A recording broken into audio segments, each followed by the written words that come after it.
नमस्कार दोस्तों। आज हम आप लोगों के सामने शब्द की रचना के बारे में जानकारी प्रस्तुत करने जा रहे हैं। हमारे बच्चे विशेष रूप से ध्यान देंगे। जो भी विद्यार्थी हैं, चाहे वो किसी भी बोर्ड से संबंधित हो, विशेषकर वर्ग 7, 8, 9 और 10 इन वर्गों के लिए बहुत ज़रूरी है। आज का विषय है उपसर्ग। लेकिन उपसर्ग जाने से पहले हमें यह सोचना होगा कि शब्द की रचना क्या है, शब्द बनते कैसे हैं। मूल शब्द में कोई शब्दांश जुड़कर नए शब्द बनाने की प्रक्रिया को शब्द रचना कहते हैं। मूल शब्द में जब कोई शब्दांश का मतलब होता है शब्द का अंश। अब उसको भी हम सही कर सकते हैं सार्थक शब्दांश। जब किसी शब्द के मूल रूप में कोई सार्थक शब्दांश आकर जुड़ जाते हैं तो एक शब्द की रचना होती है। इसे एक नए शब्द बनते हैं और उसके अर्थ भी नए होते हैं। इसे शब्द रचना कहते हैं।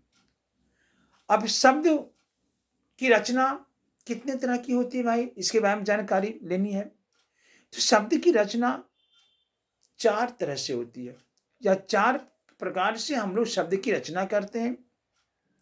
पहला जो आपका है वह उपसर्ग के द्वारा, प्रत्यय के द्वारा, संधि के द्वारा और समास के द्वारा।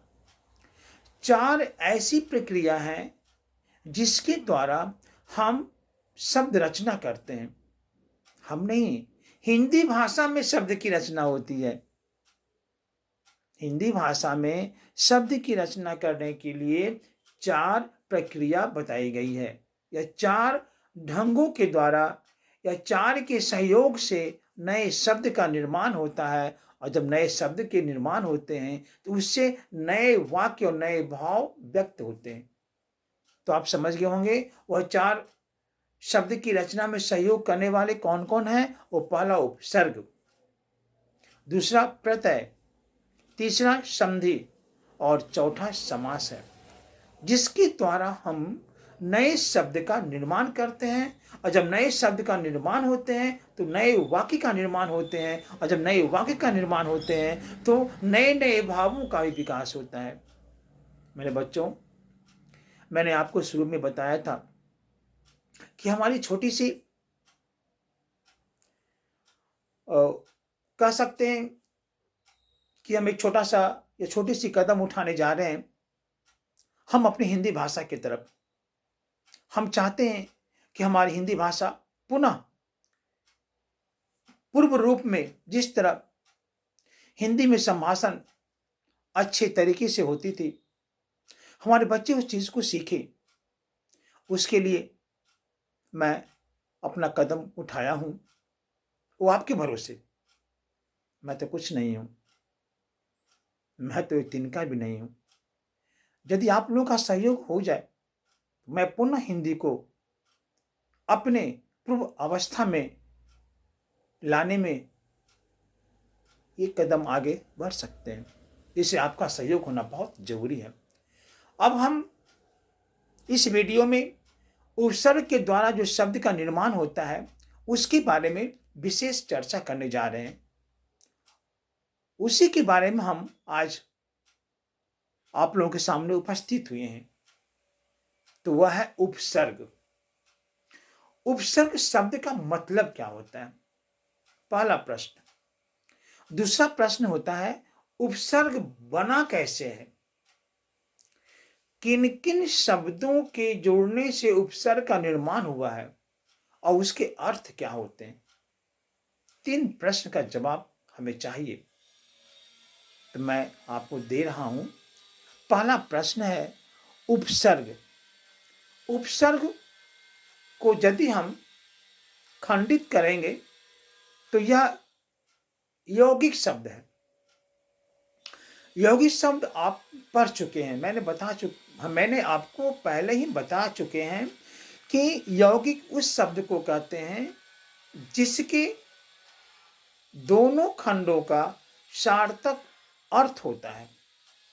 तो यहां भी उप, घन, सर्ग। उप का मतलब होता है समीप, नजदीक, निकट, और सर्ग का मतलब होता है सृष्टि करना, निर्माण करना। तो उपसर्ग शब्द का अर्थ क्या हो गया? पास में आकर, नजदीक में आकर अर्थपूर्ण शब्द बनाना। किसी शब्द के पहले आकर उसे अर्थपूर्ण शब्द में परिवर्तित करना उपसर्ग शब्द का मतलब होता है, जिसका खंड मैंने आपको बता दिया कि उपसर्ग यौगिक शब्द है। यदि आपसे कोई प्रश्न पूछ दे कि उपसर्ग कौन सा शब्द है, तो उपसर्ग यौगिक शब्द है, क्योंकि इसके दोनों खंड के अर्थ होते हैं और अर्थ भी जो होते हैं तो इससे मिला जुला अर्थ होते हैं। तो आप समझ गए होंगे कि उपसर्ग शब्द का मतलब क्या होता है। उपसर्ग शब्द का मतलब क्या होता है? जो मूल शब्द के पहले लगकर उसके अर्थ में परिवर्तन ला देता हो, उसे उपसर्ग कहते हैं। अब हम उपसर्ग के कितने भेद होते हैं, इससे पहले हम यह बताना चाहते हैं कि उपसर्ग के प्रयोग से शब्द में किस तरह की विशेषता आती है। उपसर्ग के प्रयोग से शब्द में नई विशेषता आती है कि शब्द के अर्थ जो है वो भावपूर्ण हो जाते हैं और उस शब्द का प्रयोग हम विभिन्न अर्थों में भी करना शुरू कर देते हैं। भाषा शब्दों का ही खेल है। यदि हम अच्छे शब्द का निर्माण करते हैं तो हमारी भाषा सुदृढ़ भाषा बनेगी और हम एक परिपक्व हिंदी भाषी के रूप में परिणत हो सकते हैं। अब हम उपसर्ग के कितने भेद हैं उसके तरफ ध्यान देंगे। इसके पहले हम आप लोगों को उपसर्ग का एक परिभाषा देना चाह रहे हैं। मेरे बच्चों, मेरे दोस्तों, उपसर्ग की एक परिभाषा जो मैं दे रहा हूं उसे आप लोग सही तरीके से सुनिएगा। उपसर्ग वे सार्थक शब्दांश है। उपसर्ग वे सार्थक शब्दांश है जो शब्द के आरंभ में जुड़कर शब्दों के अर्थ में परिवर्तन लाते हैं और नया शब्द बनाते हैं। इसमें आपको दो शब्द पर ध्यान देना है। शब्दांश से पहले सार्थक शब्दांश। शब्दांश तो होता ही है, लेकिन शब्दांश कैसा हो? वह सार्थक शब्दांश हो। तो वे सार्थक शब्दांश जो शब्द के आरंभ में जुड़कर शब्दों के अर्थ में परिवर्तन लाते हैं और नया शब्द बनाते हैं, उपसर्ग कहलाते हैं। अब हम उपसर्ग के भेद के बारे में जानेंगे। तो उपसर्ग के 4 भेद होते हैं। पहला संस्कृत के उपसर्ग, दूसरा हिंदी के उपसर्ग, अंग्रेजी के उपसर्ग, अरबी और फारसी के उपसर्ग। तो उपसर्ग के 4 भेद हैं। हम लोग बारी बारी से इन 4 भेदों का अवलोकन करेंगे और जानेंगे कि 4 भेदों में कौन कौन से उपसर्ग आते हैं। सबसे पहले हम आपको हिंदी के उपसर्ग के बारे में जानकारी देने का कोशिश करेंगे कि हिंदी में कितने उपसर्ग होते हैं। तो हिंदी में 19 उपसर्ग होते हैं। मेरे दोस्तों, मेरे बच्चों, याद रखना, हिंदी में 19 शब्द का प्रयोग अधिकांशतः ज्यादा करते हैं। हिंदी का नहीं, सॉरी, संस्कृत के 19 उपसर्ग होते हैं। हिंदी के 10 होते हैं। हिंदी के 10 होते हैं और उर्दू के 12 होते हैं। तो संस्कृत के 19 उपसर्ग होते हैं, हिंदी के 10 होते हैं और उर्दू के 12 होते हैं। अंग्रेजी के भी उपसर्ग होते हैं, उनकी संख्या सीमित नहीं है। ऐसे जो मैंने आपको बताया, संस्कृत, हिंदी, उर्दू, ये जो संख्या मैंने बताया एक मैक्सिमम संख्या है जिसका प्रयोग हम लोग अपनी भाषा में करते हैं, लिखने में भी करते हैं, बोलचाल की भाषा में भी प्रयोग करते हैं। अब हम संस्कृत के जो 19 उपसर्ग हैं उसके बारे में जानकारी प्राप्त करेंगे। पहले कौन कौन से उपसर्ग हैं और उन उपसर्ग का अर्थ क्या होता है उसके बारे में जानने का प्रयास करेंगे। वह उपसर्ग है अति। अति का मतलब ही होता है अधिक। अति का मतलब होता है अधिक, अधिक, अतिकाल, अत्यंत, अतिरिक्त। तो पहला संस्कृत के उपसर्ग हो गए अति, जिसका अर्थ क्या हुआ? अधिक। दूसरा होता है अधि। अधि का मतलब होता है श्रेष्ठ, अधिकरण, अधिकार, अधिराज, अध्यक्ष। तीसरा होता है अनु। अनु का मतलब होता है पश्चात, समानता, अनुशासन, अनुकरण, अनुवाद। फिर आपका है अप। अप का मतलब होता है लघुता, यानी अभाव, अपमान, अपशब्द, अपहरण। अभी। अभी का मतलब होता है सामीप्य, अधिक भी होता है, दोनों होता है। अभिभावक, अभियान, अभिशाप। आगे होता है अब। अब का मतलब होता है हीनता, अनादर, अवगत, अवलोकन, अवनत। आ होता है। आ का मतलब होता है सीमा, और, समेत, कमी और विपरीत भी होता है। आगमन, आकाश, आकर्षण, आजन्म। अब है उत, घन, उद। उत भी होता है और उद भी होता है। इसका मतलब क्या होता है? ऊपर या उत्कर्ष, उत्तम, उत्कंठा, उत्कर्ष, उत्पन्न, उन्नति। ये सब सारे जो हैं वो संस्कृत के उपसर्ग हैं। उप भी होता है। उप का मतलब होता है निकटता, उपकार, उपकृत, उपनिवेश, उपदेश। इस बार होते हैं दूर। दूर, दुष्ट भी होता है। इसका मतलब होता है बुरा, कठिन, दुष्ट, हीन। इसे शब्द जो बनते हैं वह बनते हैं दुर्दशा, दुर्लभ, दुर्जन। ये सब सारे शब्द का निर्माण दुर उपसर्ग से होता है। उसके बाद नी है। नी का मतलब होता है भीतर, नीचे, निष्कृष्ट, निपात, नियुक्त, निवास, निरूपण। ये सब सारे नी उपसर्ग हैं। नीर होता है, नीर, और निस भी होता है। इसका मतलब होता है बाहर, निषेध, रहित। फिर आपके इससे शब्द जो बने निराकरण, निर्भय, निर्वाह, निर्दोष। उसके बाद है परि, आसपास, चारों। इसका अर्थ हुए, परि का अर्थ हुआ आसपास या चारों ओर। परिक्रमा, परिजन, परिणाम, परिधि। ये सब सारे जो शब्द हैं वो परि उपसर्ग से बने हैं। प्र का मतलब होता है अधिक, आगे, प्रकाश, प्रख्यात, प्रचार, प्रयोग, प्रगति। ये सब सारे प्र उपसर्ग से बने हुए शब्द हैं। इस बात होता है प्रति। प्रति का मतलब होता है विरोध, प्रतिक्षण, प्रतिध्वनि, प्रतिनिधि, प्रतिकाल। ये सब प्रति उपसर्ग से बने हुए शब्द हैं। वी का मतलब होता है भिन्नता, विकास, विज्ञान, विदेश।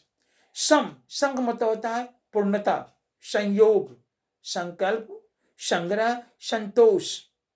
होता है सुख का मतलब होता है सुखी, अच्छा। इसके अर्थ होते हैं ऐसे शब्द जो बनते हैं वो हुआ सुकर्म, सुकृत, सुगम, सुलभ। एक होता है और अन होता है। इसका मतलब होता है निषेध अर्थ में होता है। वह आपका होता है अमोल, अपर, अजान, और होता है आपका अगाध होता है। तो हम लोग इन उपसर्ग के बारे में जानकारी प्राप्त कर रहे हैं जो संस्कृत के उपसर्ग हैं। सब सारे जो उपसर्ग हैं वो संस्कृत के उपसर्ग हैं। आगे जो आपका है वह है अध। अध का मतलब होता है आधे के अर्थ में होता है। जैसे अध जला, अध पका, अध खिला, अधमरा। आगे होता है उन का मतलब होता है एक कम, 19, 29, 49, 59। ये सब सारे हैं वो संस्कृत के उपसर्ग हैं। इसके बाद होता है आपका औ बने होता है हिन्नता। जैसे अवसर जो शब्द होते हैं अवगुण होते हैं, इसमें हीनता का भाव बोध होता है। दू मने होता है बुरा या हीन, दुकार, दुबला। नी का अर्थ होता है निषेध, निकम्मा, निखरा, निडर, निहत्था। बिन का मतलब होता है निषेध, बिन जाना, बिन बोया, बिन देखा। फिर होता है भर, भर होता है पूरा, भरपेट, भरसक, भरपूर, भरदीन। फिर होता है कु, कु का मतलब होता है बुराई, कुखेत, कुपात, कुकाठ, कपूत, कु या क, कपूत भी शब्द बनते हैं क से। एक होता है सु, जो पहले मैंने बताया है, श्रेष्ठ के भाव व्यक्त होते हैं इसमें। सुडौल, सुघर, सुजान, ये सब जो सारे उपसर्ग हैं ये हमारे संस्कृत के उपसर्ग में आते हैं।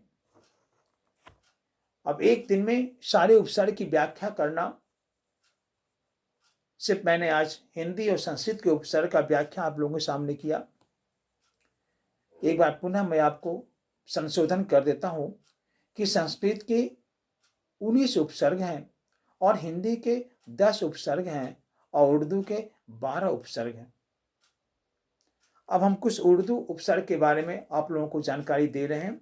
जैसे अल है, उर्दू, अरबी फारसी करते हैं। अल का मतलब होता है निश्चित, अलबत्ता, अलबत्ता निश्चित होता है। कम माने हीन, थोड़ा, कम उम्र, कम ख्याल, खुश, श्रेष्ठता, खुशबू, खुशदिल, गैर, निषेध, गैर हाजिर, गैर वाजिब, गैर कानूनी। दर न होता है में, दरकार, दरमियान। फिर होता है ना, ना का मतलब होता है अभाव, नापसंद, नामुमकिन। बद, बद में होता है बुरा, बदमाश, बदनाम। वर, वर का मतलब होता है ऊपर, बर्दाश्त, बरबख्त। फिर होता है बिल, बिल का मतलब होता है साथ, बिल्कुल। वे का मतलब होता है बिना, बेईमान, बेवकूफ, बेरहम। ला, ला का मतलब होता है बिना, लाचार, लाजवाब, लावारिस। हम का मतलब होता है बराबर, हम उम्र, हम दर्द। तो आपने देखा ये सब सारे जो उपसर्ग हैं जिसके बारे में मैंने आपको बताया, ये आपके हिंदी और संस्कृत के उपसर्ग हुए। ये हिंदी और संस्कृत के वे उपसर्ग हुए जिसका प्रयोग हम लोग लिखित और मौखिक भाषा दोनों में करते हैं। इस बात को ध्यान रखिएगा। इन उपसर्ग को भरसक प्रयास करिएगा लिख लेने का और इसे अनवरत रूप से याद करने का, जिससे कि आप लोग सही तरीके से इसके बारे में अच्छा सा जानकारी आप प्राप्त कर सकते हैं। तो आज हम लोगों ने हिंदी और संस्कृत के उपसर्ग के बारे में जाना। फिर मैं आपको बताता हूँ, शब्द को अलंकृत करने के लिए ही हम लोग शब्द की रचना करते हैं, जिसमें उपसर्ग का पहला स्थान है, जिसके द्वारा हम नए शब्द की रचना करते हैं और उस शब्द के नए अर्थ होते हैं। मेरा यह प्रयास और आप लोगों का सहयोग हमें उस मुकाम तक एक दिन जरूर पहुंचाएगा जब हमारे बच्चे हिंदी को ग्रहण करने लगेंगे। बस मैं क्लास खत्म करता हूं। धन्यवाद। शुभ रात्रि।